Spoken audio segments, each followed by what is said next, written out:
सकाळी सकाळी नाश्त्यासाठी काय बनावं हे समजत नव्हतं आणि 1 महिना झालं घरामध्ये डीमार्टमधून आणलेला पास्ता पडून होता. म्हटलं चला आज पास्ताच बनवूयात.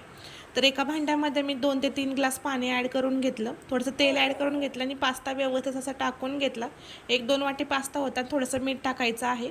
एक 5 ते 10 मिनिटं त्याला चांगलं शिजवून घ्यायचं आहे. पाण्यामधून बाहेर काढून घ्यायचं एका ताटामध्ये.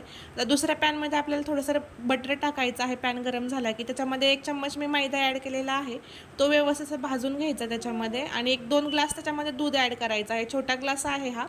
छोट्या ग्लास मी 2 ग्लास दूध टाकलेलं आहे. व्यवस्थित असे त्याची पेस्ट तयार करून घ्यायची आणि आता याच्यामध्ये चिली फ्लेक्स आणि ऑरेगॅनो टाकून द्यायचा आहे. तुम्ही तुमच्या टेस्टनुसार टाकू शकता आणि शिजवलेला पास्ता टाकून द्यायचा. मंद आचेवरती 1-5 मिनिट छान असं त्याला मिक्स करून घ्यायचं आहे.